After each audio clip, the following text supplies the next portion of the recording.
کی تمنا بس ایک ہی ہے کہ اللہ رب العزت جل جلالہ ہم پر رحم و کرم کی نظر فرمائے۔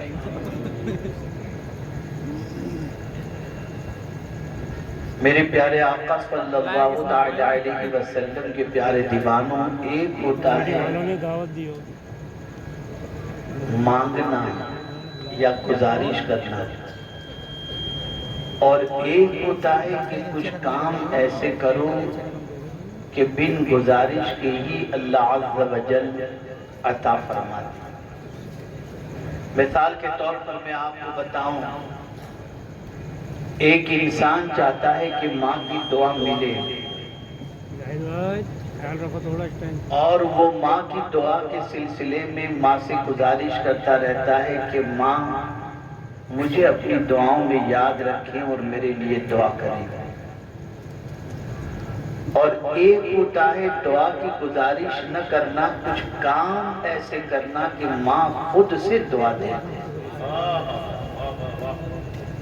ایک ماں رات کو بستر پر سونے کے لیے گئی اور بچہ جا کر کے اپنی ماں کے پیر دبانا شروع کیا، پھر ماں کو دعا کی گزارش کرنے کی ضرورت نہیں پڑے گی، ماں خود اپنی زبان سے دل سے دعا دے۔ تاریخ گواہ ہے کہ رسول رحمت صلی اللہ تعالی علیہ وسلم کے بہت سارے صحابہ ایسے تھے جنہوں نے خدمت کی بنیاد پر حضور کی دعائیں لی، جیسا کہ آپ اچھی طریقے سے جانتے ہیں کہ خود حضرت عبداللہ ابن عباس رضی اللہ تعالی عنہما جو سید المفسرین ہیں، وہ رسول اعظم صلی اللہ علیہ وسلم کی اس طرح سے خدمت کرتے کہ پیغمبر رحمت صلی اللہ علیہ وسلم کا دریائے رحمت ایک بار جوش میں آیا، اور حضور صلی اللہ علیہ وسلم نے قرآن فہمی کے سلسلے میں ان کے لیے ایسی دعا فرما دی کہ صدیاں گزر گئیں۔ سید المفسرین کا خطاب آج بھی حضرت عبداللہ ابن عباس رضی اللہ تعالیٰ عنہ کے لیے۔ تو یہ بات اچھی طریقے سے یاد رکھیں کہ ایک ہوتا ہے دعا کی گزارش کرنا، اور ایک ہوتا ہے کہ خدمت ایسی کرو کہ خود سے دعا نکل جائے۔ یہ مختصر تمہید، مزید اس پر تفصیلی گفتگو ہو سکتی ہے، لیکن قلت وقت کی بنیاد پر میں مزید اس کے سلسلے میں آگے عرض کرنے کی بجائے میں قرآن مقدس کی جس آیت کریمہ کی تلاوت کا شرف حاصل کیا اس سے متعلق کچھ باتیں آپ کی سماعتوں کے حوالے کروں۔ میرے پیارے آقا صلی اللہ علیہ وسلم کے پیارے دیوانوں، ایک بندہ مومن کی ذمہ داری ہے کہ وہ اپنے رب کی بارگاہ میں رحم و کرم کا سوال کرے، اسے بھیک مانگے، اور اللہ عز و جل ایک مرتبہ درود شریف پڑھیں۔ اللہم صلی علی سیدنا و مولانا محمد معدن الجود والکرم وآلہ وصحبہ وبارک وسلم۔ اللہ عز و جل کی ذات وہ عظیم ذات ہے کہ جس سے نہ مانگو تو وہ ناراض ہو جاتا ہے۔ جو بھی سوال ہو اس کی بارگاہ میں کریں، جو طلب ہو اس سے کریں، جو مانگنا ہو اس سے مانگیں، اس لیے کہ اللہ عز و جل مانگنے والے بندے کو پسند فرماتا ہے۔ میرے پیارے آقا صلی اللہ علیہ وسلم کے پیارے دیوانوں، لیکن کچھ کام ایسے ہیں کہ اللہ عز و جل سے نہ مانگو، صرف وہ کام کر گزرو، اللہ تعالیٰ رحم و کرم کی بارشیں نازل فرما دیتا ہے۔ آج کا مسلمان یہ چاہتا ہے کہ پروردگار جل جلالہ رحم و کرم کی نظر فرمائے، مصیبتوں کو دور فرمائے، چین و سکون کی زندگی عطا فرمائے۔ میں صرف آپ کے سامنے 3 آیتیں پیش کروں گا جس کے ذریعے آپ محسوس کر سکیں گے کہ اللہ عز و جل نے کن چیزوں کی بنیاد پر اپنے رحم و کرم کی بارشوں کے نزول کے بارے میں فرمایا۔ آپ دیکھیں پہلی آیت جس کی تلاوت کا میں نے شرف حاصل کیا، اللہ فرماتا ہے وَهَذَا كِتَابٌ أَنزَلْنَاهُ، یہ کتاب اس کو ہم نے نازل کیا۔ یہ کتاب انسان کی بنائی ہوئی کتاب نہیں ہے، اس کو نازل کرنے والی ذات پروردگار جل جلالہ کی ہے۔ خود قرآن کہتا ہے انہ لتنزیل لرب العالمین نزل بہ الروح الامین علی قلبک۔ اللہ اکبر، قرآن مقدس رب قدیر کی طرف سے نازل ہوا، جبریل امین لے کر آئے اور مصطفیٰ جان رحمت صلی اللہ علیہ وسلم کے قلب اطہر پر یہ قرآن مقدس نازل ہوا۔ پتہ چلا یہ قرآن انسان کا بنایا ہوا نہیں، اللہ کی طرف سے نازل کیا ہوا ہے، اللہ کا کلام ہے۔ تو اللہ فرماتا ہے یہ کتاب اس کو ہم نے نازل کیا، میرے پروردگار ذرا اس کتاب کی شان بھی بتا دے، اس کتاب کی عظمت بھی بتا دے، اس کتاب کے کمالات کو بھی بتا دے، تاکہ اس کتاب کے بارے میں ہم جان سکیں کہ یہ کتاب کیا ہے۔ تو رب فرماتا ہے مبارکون، یہ کتاب برکت والی کتاب ہے۔ اللہ اکبر، اتنی برکت والی کتاب ہے کہ اگر یہ کتاب کسی مومن کے سینے میں آ جائے اور پھر وہ مومن قبر میں جائے تو اللہ اس کی قبر کو کشادہ کر دیا کرتا ہے۔ یہ کتاب اتنی برکت والی ہے، اگر کسی گھر میں رکھ دی جائے تو یہ کتاب کی موجودگی کی وجہ سے اللہ اس گھر میں برکتوں کو نازل فرماتا ہے۔ کسی دکان میں رکھ دی جائے کتاب تو اس کتاب کی وجہ سے اس دکان کے اندر برکتیں اللہ نازل فرماتا ہے۔ اس کتاب کو پڑھنے پر بھی اللہ برکت عطا فرماتا ہے کہ ایک حرف کے عوض میں اللہ 10 نیکیاں عطا فرماتا ہے۔ جہاں تک کتاب کی برکت کا معاملہ ہے مسلمان ضرور جانتا ہے، یہی وجہ ہے نیا گھر خریدتا ہے تو پہلے گھر میں قرآن مقدس رکھتا ہے، نئی دکان خریدتا ہے تو پہلے دکان میں قرآن رکھتا ہے، بچی کو شادی کے اندر جہیز میں سب سے پہلے قرآن دیتا ہے۔ اتنا تو ہر مسلمان جانتا ہے کہ یہ کتاب برکت والی کتاب ہے، لیکن یہ بات اچھی طرح سے یاد رکھیں، یہ کتاب صرف زمین کے اوپر برکت نہیں عطا فرماتی، جس کے سینے میں یہ کتاب ہوگی اس کے لیے قبر میں بھی برکت ہے، حشر کے اندر بھی برکت ہے، قبر میں بھی اللہ عز و جل کی راحت کا یہ کتاب سامان ہے اور محشر میں بلندی کا ذریعہ ہے۔ میرے پیارے آقا صلی اللہ تعالی علیہ وسلم کے پیارے دیوانوں، تو پروردگار نے اپنی کتاب کی شان یہ بیان فرمائی، یہ برکت والی کتاب ہے، اور پھر اس کے بعد کیا فرمایا؟ وَهَذَا كِتَابٌ أَنزَلْنَاهُ مُبَارَكٌ فَاتَّبِعُوهُ، اس کتاب کی پیروی کرو۔ جو کچھ اس کتاب نے کہا اس کو فالو کرو، اس کتاب نے جس کو حلال کہا اسے حلال جانو، اس کتاب نے جس کو حرام کہا اسے حرام مانو۔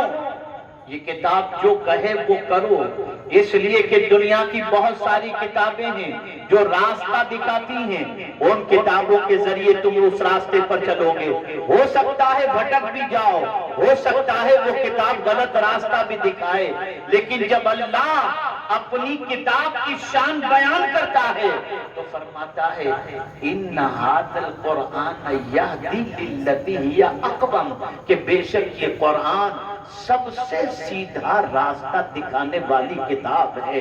اے رسول اعظم کے دیوانوں، ذرا سوچو تو صحیح، ایسی کتاب ہمارے پاس موجود ہے جو سیدھا راستہ دکھانے والی کتاب ہے، مصیبت سے نکلنے کا راستہ بتانے والی کتاب ہے، پریشانیوں سے نجات دلانے والی کتاب ہے، تکالیف کی وادیوں سے نکالنے والی کتاب ہے، پرابلمز کے سولیوشن کے لیے یہ کتاب ہے۔ اور آج کا مسلمان کہتا ہے ہم مصیبتوں سے کیسے نکلے سمجھ میں نہیں آتا، کوئی راستہ دکھائی نہیں دیتا۔ اور حضرت عبداللہ ابن عباس رضی اللہ تعالیٰ عنہ فرماتے ہیں کہ میرے اونٹ کی رسی بھی گم جائے تو میں اسے قرآن سے تلاش کر لیتا ہوں۔ آپ ذرا سوچو تو صحیح، صحابہ تو یہ کرتے تھے کہ اونٹ کی رسی بھی گم جائے تو قرآن سے تلاش کر لیتے تھے۔ دور حاضر کے اندر مصیبتوں سے نکلنے کے حوالے سے، زوال سے نکلنے کے حوالے سے، پستی سے نکلنے کے حوالے سے، تباہی سے نکلنے کے حوالے سے ہمیں کوئی راستہ نظر نہیں آتا، ہم کہتے ہیں ہمیں کوئی راستہ سجائی نہیں دیتا۔ میں کہتا ہوں قرآن سے تعلق کیا ہے تمہارا؟ میرا ایک جملہ دانشوران قوم و ملت اور علماء ذوی الاحترام کی موجودگی کے اندر میں آپ کی سماعتوں کے حوالے کر رہا ہوں۔ قرآن سب سے بہتر کتاب اور حامل قرآن اس وقت سب سے بدتر موجودہ دور میں قرآن کا ماننے والا جتنا پسماندہ ہے اتنی کوئی اور قوم پسماندہ نظر نہیں آئے، جبکہ یہ کتاب سے بہتر کتاب دنیا میں کوئی دوسری ہے نہیں، لیکن اسی کتاب کا ماننے والا اب دنیا میں سب سے کمتر کیوں ہو گیا؟ وجہ سب سے بڑی یہ ہے، اس کتاب سے اس کا تعلق کمزور ہی نہیں بلکہ ختم ہو گیا۔ موجودہ دور کے سروے کے حوالے سے بتاؤں، 6 مہینے پہلے کا سروے ہے، ہندوستان کے 60% مسلمان پہلا کلمہ پڑھنا بھی نہیں جانتے ہیں۔ اے رسول اعظم کے دیوانوں، ذرا دیکھو تو صحیح، ذرا جائزہ تو لو، ذرا محسوس تو کرو۔ ہم کہتے ہیں ہم کہیں ہمارا فارم بھرنا ہو تو ریلیجن اگر پوچھا جائے تو ہم اسلام کو لکھ دیتے ہیں، لیکن میں آپ سے پوچھنا چاہتا ہوں، کیا جانتے ہیں ہم اسلام کے بارے میں؟ ہمیں کیا واقفیت ہے اسلام کے بارے میں؟ یہاں اتنے حضرات موجود ہیں، قراء حضرات بھی موجود ہیں، حفاظ اور علماء اور مفتیان کرام بھی موجود ہیں۔ اگر ایک شخص سے عوام میں سے کھڑا کر کے کسی سے کہیں کہ تعوذ صحیح طور پر پڑھ کر بتا دو، تسمیہ صحیح طور پر پڑھ کر کے بتا دو، عوام میں سے شاید ہی کوئی ہو جو بسم اللہ الرحمن الرحیم کی صحیح طور پر پڑھ کر کے بتا دے۔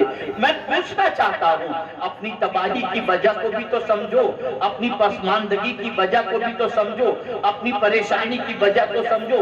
قرآن واضح طور پر فرماتا ہے یہ کتاب بڑی عظمت والی کتاب ہے، راستہ دکھانے والی کتاب ہے، اور یہ کتاب اس لیے اللہ نے نازل فرمائی کہ اس کتاب کی ہم پیروی کریں، صرف برکت کے طور پر استعمال نہ کریں۔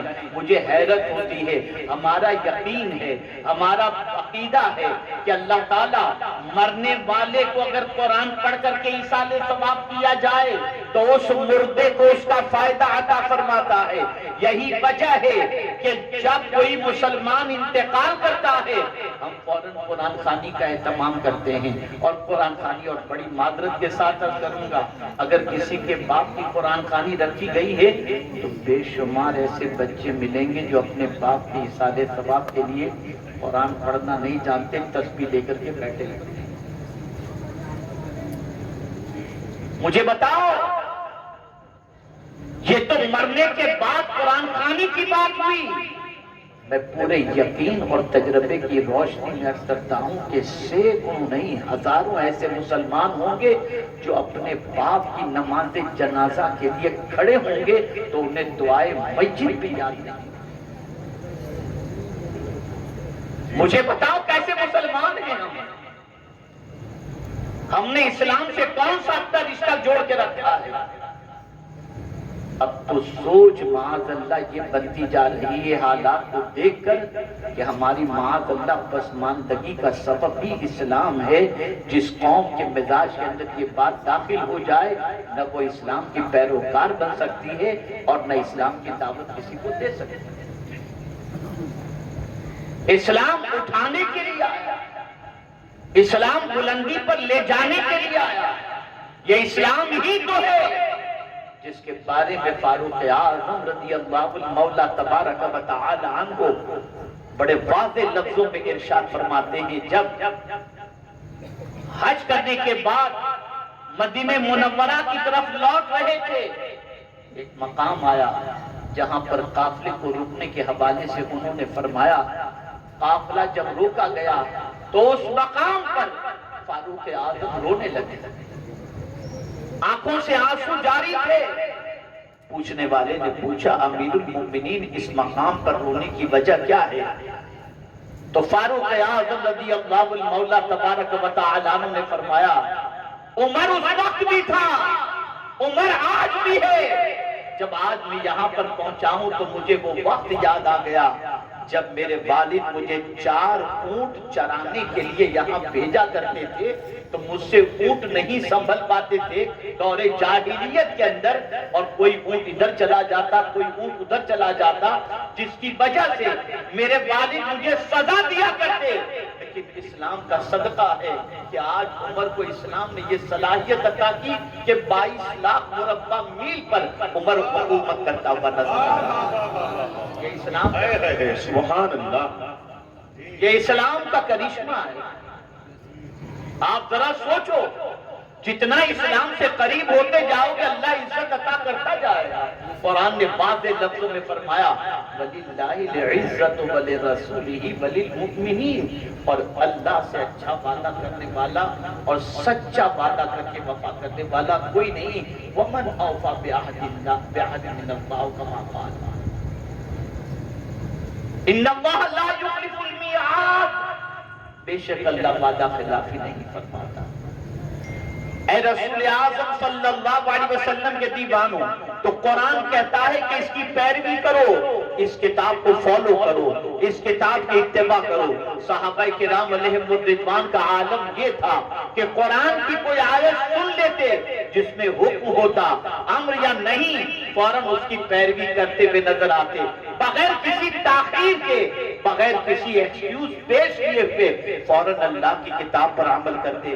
آئیے ایک واقعہ میں تاجدار کربلا امام عالی مقام رضی اللہ المولا تبارک و تعالیٰ عنہ کا پیش کروں تاکہ آپ محسوس کر سکیں کہ ہم جس شہید کربلا کی یاد ہمیشہ منایا کرتے ہیں اور جن کے خون کے ذریعے اسلام کی آبیاری ہوئی، جن کے قبیلے کی قربانی کے ذریعے آج ہمارے چہروں پر داڑھی بھی ہے، سر پر امامہ بھی ہے اور مسجد میں اذان کی آواز آ رہی ہے، وہ امام حسین جن کو رسول اعظم نے بچپن ہی کے اندر نوجوانہ میں جنت کا سردار ڈکلیئر کر دیا تھا، پھر بھی اللہ کی کتاب پر عمل کا خیال دیکھیں۔ مدینہ منورہ کی گلی سے امام حسین سواری پر سوار ہو کر تشریف لے جا رہے ہیں، کنارے پر کچھ غربا بیٹھ کر کے کھا رہے تھے، جیسے ہی انہوں نے تاجدار کربلا کو دیکھا فوراً عرض کرتے ہیں حضور آپ بھی تشریف لائیں۔ امام حسین نے بغیر کسی توقف کے سواری سے اتر کر ان فقراء کے ساتھ کھانا شروع کر دیتے ہیں اور کھا لیتے ہیں۔ اس کے بعد فرماتے ہیں تمہاری دعوت میں نے قبول کی، اب میں بھی تمہیں دعوت دیتا ہوں، تم بھی میرے گھر حاضر ہونا تاکہ تمہاری بھی ضیافت کا مجھے شرف حاصل ہو۔ اللہ اکبر، یہ کہنے کے بعد امام حسین سواری پر یہ بیٹھے، آنکھوں میں آنسو تھے۔ اللہ اکبر، پوچھنے والوں نے پوچھا حضور یہ ریوزاری کی وجہ کیا ہے؟ ارشاد فرماتے ہیں جب ان غریبوں نے مجھے کھانے کے لیے بلایا، میرے ذہن میں ایک آیت یاد آ گئی اور ابھرتی ہوئی نظر آئی۔ وہ آیت کریمہ یہ تھی اللہ تکبر کرنے والے سے محبت نہیں فرماتا، بس یہ آیت کا آنا تھا۔ میں فوراً اترا، ان کے ساتھ بیٹھ کر کے میں نے کھانا کھا لیا تاکہ مولا کی نظر کے اندر میں متکبرین میں شامل نہ ہو جاؤں اور میں متواضع کے اندر شامل ہو جاؤں۔ ان غریبوں کے ساتھ بیٹھ کر میں نے کھانا کھا لیا۔ آپ مجھے بتائیے اللہ اکبر، امام حسین رضی اللہ تعالیٰ عنہ ایک آیت کا ذہن کے اندر آنے کی بنیاد پر کس طریقے سے عمل کرتے ہوئے نظر آتے ہیں، اور ہمارا حال کیا ہے؟ اللہ اکبر، ہماری پوزیشن یہ ہے اقیموا الصلاۃ سنو، بھاگ جاؤ مسجد کے قریب سے، واجتنبوا قول الزور سنو، کہو جھوٹ بولے بغیر کام نہیں چلتا، العیاذ باللہ۔ اور پوری دنیا کے اندر اگر مسلمانوں کا سروے کیا جائے تو اللہ کی پوری کتاب پر عمل تو بہت دور کی بات ہے۔ صدیاں گزر گئیں، 12 آیتوں پر بھی صحیح طور پر عمل نہیں ہو رہا اور انہی 12 آیتوں کے تذکرے پہ پوری زندگی ختم ہو گئی۔ کلمہ، نماز، روزہ، حج، زکوٰۃ، نکاح، طلاق، تصویر، الا ماشاءاللہ۔ اے رسول اعظم صلی اللہ علیہ وسلم کے دیوانوں، ہمارا پوری کتاب پر یقین ہے، پوری کتاب پر ایمان ہے، اور اسی لیے یاد رکھیں وہ لوگ جو اللہ کی کتاب پر عمل کرتے ہیں، اللہ کے فرمان کو پیش نظر رکھتے ہیں اور اللہ کے ارشاد پر عمل کرتے ہوئے اپنی زندگی کو گزارتے ہیں، پھر ان کی شان کیا ہوتی ہے میں آگے عرض کروں گا۔ تو قرآن نے دوسری صفت بیان فرمائی وَهَذَا كِتَابٌ أَنزَلْنَاهُ مُبَارَكٌ فَاتَّبِعُوهُ وَاتَّقُوهُ، اور اللہ سے تین باتیں بتائی گئی۔ یہ برکت والی کتاب ہے، اس کتاب پر عمل کرو اور اللہ سے۔ اگر میں آپ سے پوچھوں کہ آپ اللہ سے ڈرتے ہیں، یا میں خود اپنے سے سوال کروں کہ میں اللہ سے ڈرتا ہوں، ہر کوئی بندہ یہ کہتا ہوا نظر آئے گا کہ یقیناً ہمارے دل میں اللہ کا ڈر موجود ہے۔ میں ایک سوال پوچھنا چاہوں گا، اگر اللہ کا ڈر ہے تو نماز کیوں چھوٹ رہی ہے؟ اگر اللہ کا ڈر ہے تو رات کے سناٹے میں گندی پکچریں کیوں دیکھی جا رہی ہیں؟ اگر اللہ کا ڈر ہے تو گانے کیوں گنگنائے جا رہے ہیں؟ اگر اللہ کا ڈر ہے تو شراب اور زنا کی طرف طبیعت کیوں مائل ہو رہی ہے؟ اگر اللہ کا ڈر ہے تو گناہ کی دہلیز پر قدم کیوں رکھے جا رہے ہیں؟ اللہ کے ڈر کا تصور اگر دل و دماغ میں انسان کے آ جائے تو اس کا قدم گناہ کی طرف نہیں جاتا، بلکہ اس کا قدم ہمیشہ نیکیوں کی طرف اٹھتا ہوا چلا جاتا ہے۔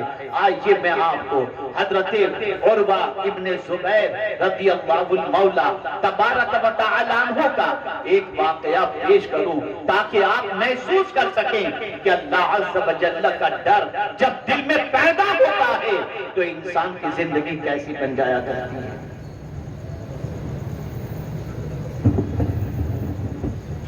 نعرہ تکبیر، نعرہ رسالت، نعرہ حیدری، نعرہ غوثیت، مسلک اعلیٰ حضرت حضور سید شارق میاں صاحب اللہ اشرفی، فیضان حضور مخدوم سبنا، فیضان حضور مخدوم سبنا، فیضان حضور مخدوم سبنا، شہزادہ علی رسول حضرت سید شارق میاں صاحب قبلہ، علماء اہل سنت حضرت تشریف لے آئیں کہ جو چب مقدس اپنی سرزمین سے حضرت کی زیارت کیجئے اور تشریف رکھیے۔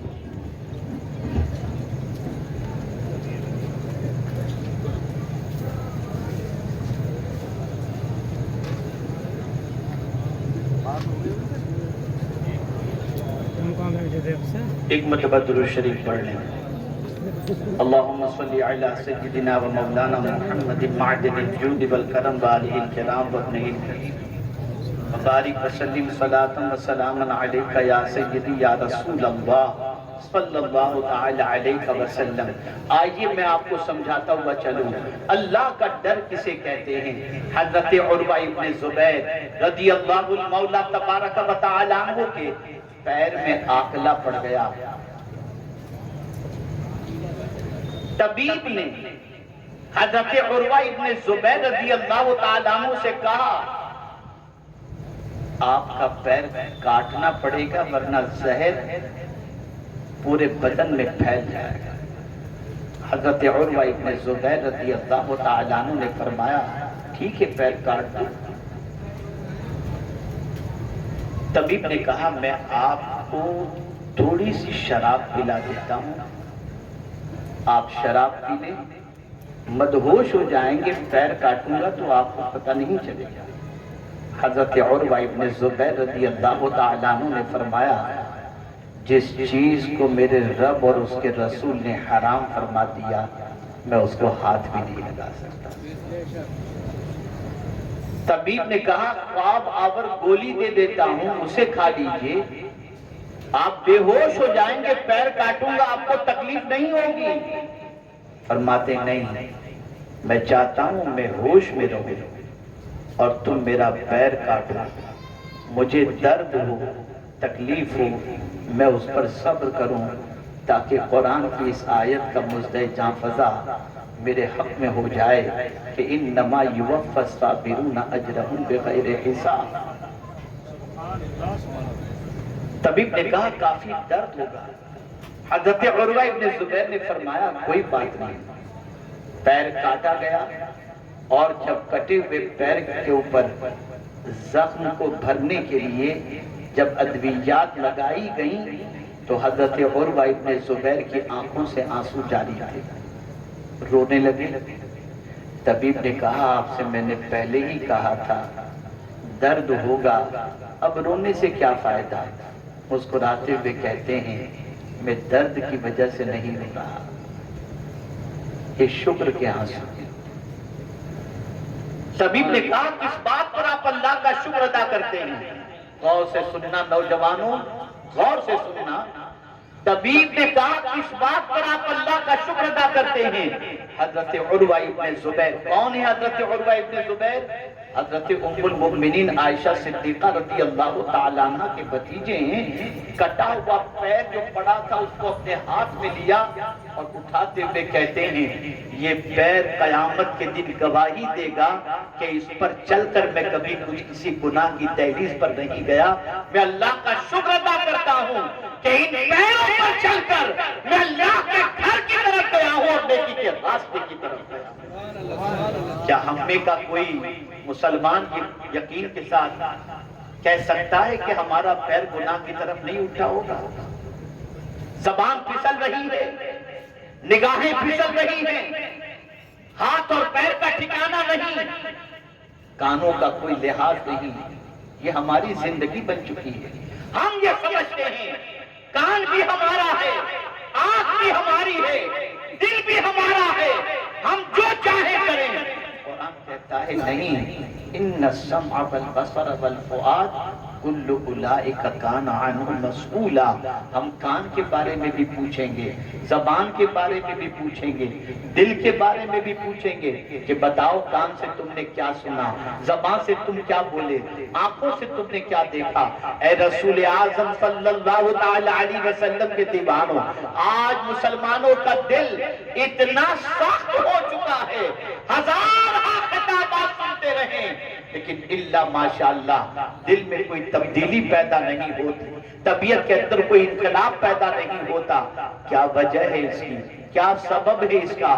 تو اے رسول اعظم صلی اللہ علیہ وسلم کے دیوانوں، جب دل پتھر جیسا بن جائے تو اس کے بعد اللہ اور اس کے رسول کی باتوں کا اثر نہیں ہوتا۔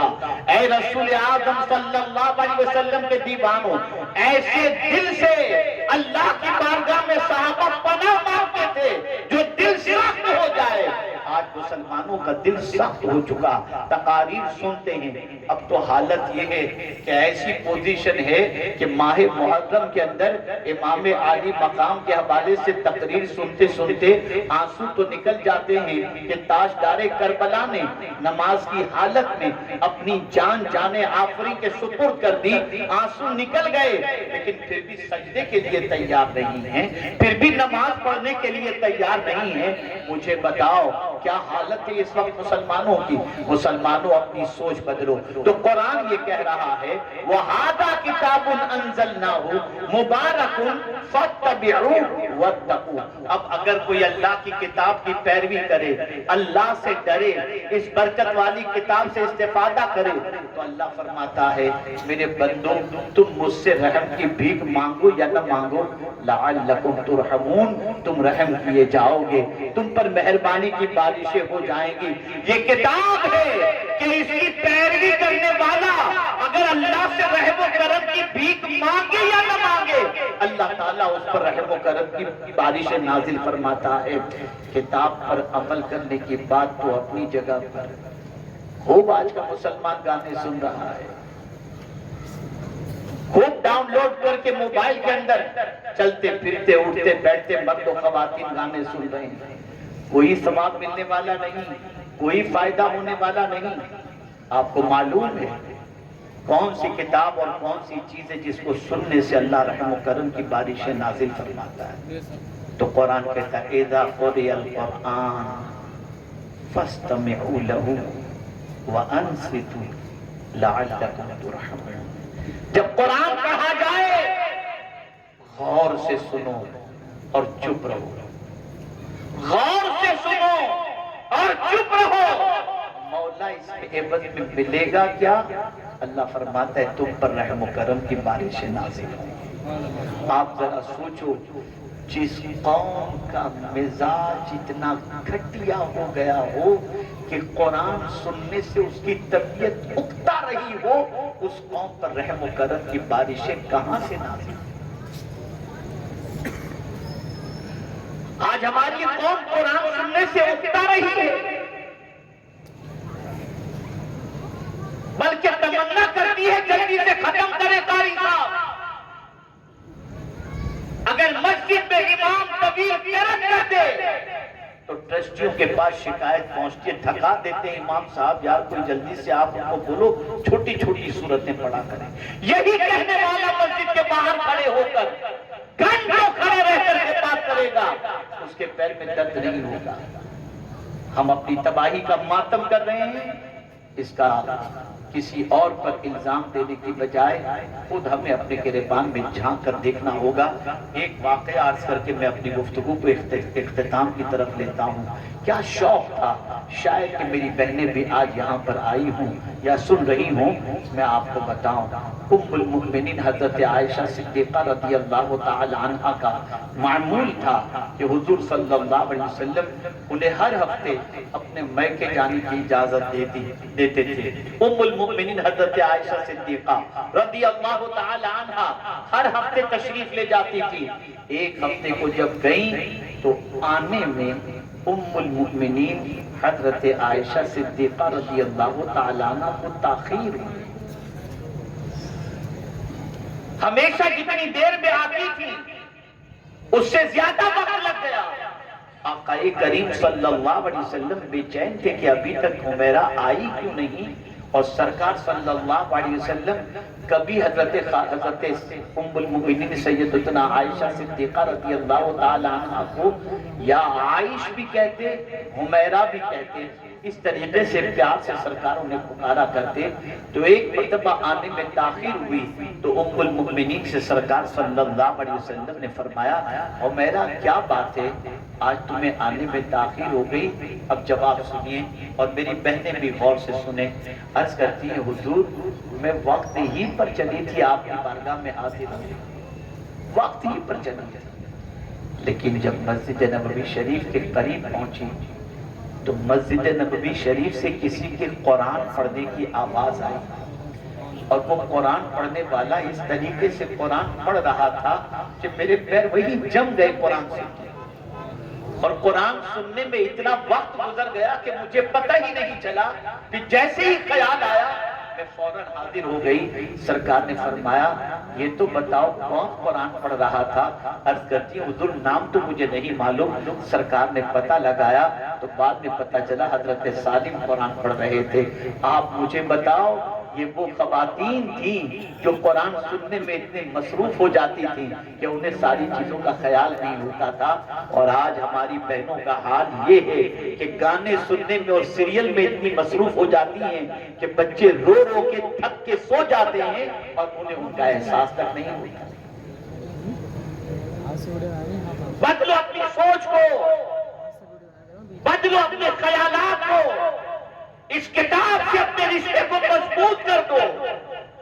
آپ کو ایک بات عرض کروں، آپ گھر کے اندر یہ کتاب جب رکھنی ہوتی ہے تو آپ نیچے رکھتے ہیں یا اوپر رکھتے ہیں؟ جواب دیں تو میں سمجھوں میری بات آپ سمجھیں۔ بولیے، اوپر رکھتے ہیں۔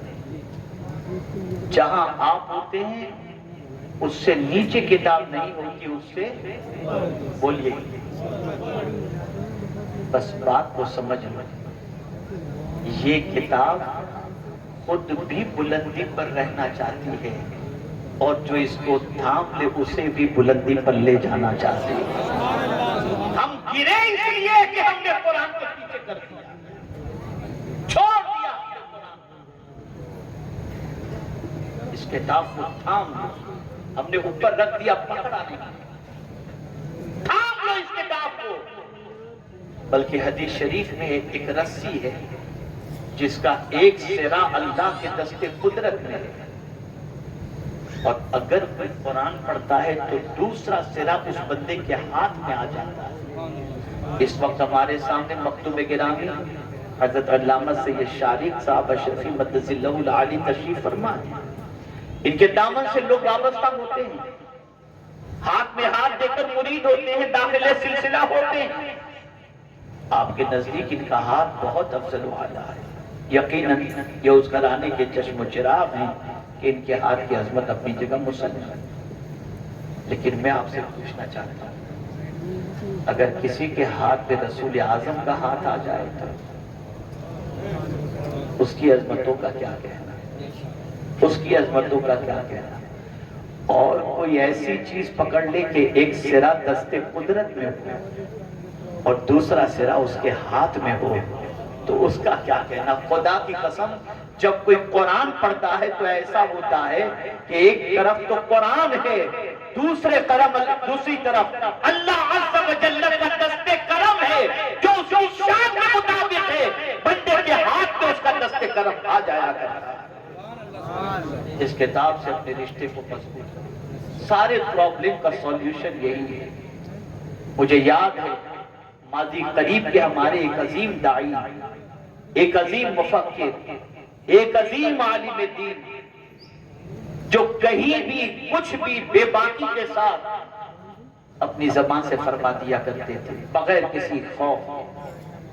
امریکہ میں مجھ سے ان کے ایک مرید نے پوچھا کہ حضرت کی اس قوت کی وجہ کیا ہے؟ قائد اہل سنت علامہ شاہ احمد نورانی صاحب رہنا مجھ سے پوچھا انہوں نے کہ حضرت ان کے اندر یہ طاقت اور اس قوت کی وجہ کیا؟ میں نے کہا آپ مرید ہیں، آپ بتائیے، آپ حضرت کے ساتھ زندگی گزارے ہیں، آپ بتائیے۔ انہوں نے کہا حضرت میں بہت غور کرنے کے بعد کچھ سمجھ نہیں سکا۔ میں نے کہا اب میں آپ کو بتاتا ہوں۔ حضرت سنی دعوت اسلامی کے اجتماع میں کینیڈا تشریف لائے تھے قائد اہل سنت، اور میں نے ایک رات ان کے بازو والے کمرے میں، وہ بازو کے کمرے میں تھے، میں دوسرے کمرے میں تھا۔ مجھے معلوم ہوا کہ روزانہ تہجد میں 5 پارے کی تلاوت ہے۔ میں نے کہا ان کی قوت کا سرچشمہ یہی قرآن ہے، یہی قرآن۔ اے رسول اعظم صلی اللہ علیہ وسلم کے دیوانوں، اس کتاب سے اپنے رشتے کو مضبوط کر لو۔ جس گھر میں یہ کتاب اور اس گھر میں تلاوت نہ ہوتی ہو، یہ قرآن بد دعا کرتا ہے، اللہ اس نے مجھے تلاوت سے محروم کیا، تو برکتوں سے اسے محروم کر۔ بدلو اپنی سوچ، بدلو اپنے افکار و نظریات، اللہ کی کتاب سے رشتے کو مضبوط کرو۔ چاہتا تو یہ تھا کہ مزید آپ کی سماعتوں کے حوالے کچھ باتیں عرض کر سکوں، لیکن میں صرف اتنا عرض کروں گا کہ دیکھیں منتظمین اپنے اعتبار سے اہتمام کرتے ہیں، آپ وقت نکال کر کے آتے ہیں، جگتے ہیں، سنتے ہیں، لیکن اگر زندگی میں کوئی تبدیلی پیدا نہیں ہوتی اور زندگی میں تبدیلی کا کوئی ارادہ بھی آپ نہیں کرتے، تو پھر مجھے بتائیے سوائے ثواب کے آپ کے نام اعمال میں کیا لکھا جائے گا کہ اتنی دیر آپ اللہ اور اس کے رسول کا ذکر سنتے رہے اور اس کا ثواب آپ کو ملا۔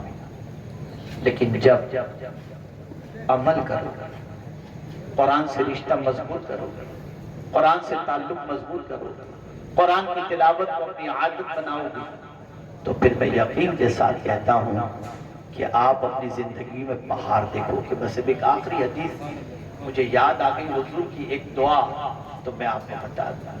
مصیبتوں کے وہ پہاڑ جو حضور صلی اللہ علیہ وسلم پر توڑے گئے، کسی پر نہیں، تکالیف کی خود حضور صلی اللہ علیہ وسلم ارشاد فرماتے سب سے زیادہ میں ستایا گیا ہوں، اور جو بھی اس راستے پر چلے گا ستایا جائے گا۔ اب میں حضور سے پوچھتا ہوں یا رسول اللہ صلی اللہ تعالی علیہ وسلم، جب آپ ستائے جاتے، آپ کا دل دکھایا جاتا، راہوں میں کانٹے بچھائے جاتے، پشت پر اوجڑی رکھی جاتی، قلب اطہر پر اذیت ہوتی، بے قراری ہوتی، تو حضور آپ کے دل کا قرار کیا، ذرا یہ تو بتائیے۔ تو حضور کی دعا بتا رہی ہے، سرکار دعا کرتے اللہم اجعل القرآن ربیع قلبی، اے اللہ قرآن کو میرے دل کی بہار بنا، میرے دل کی بہار بنا۔ یہ کتاب مرجھائے ہوئے دلوں کو کھلا دیتی ہے، یہ کتاب بے قرار دلوں کو قرار کی دولت عطا کرتی ہے۔ افسوس، 100,000 افسوس، گھروں میں قرآن پڑھا ہے اور تم بے قراری اور بے چینی کی وادیوں میں جاتے ہوئے نیند کی گولیاں لے کر سوتے ہو۔ اٹھو، وضو کرو، قرآن پڑھو، اللہ تعالیٰ تمہارے قلب کی بے قراری کو دور فرما دے گا۔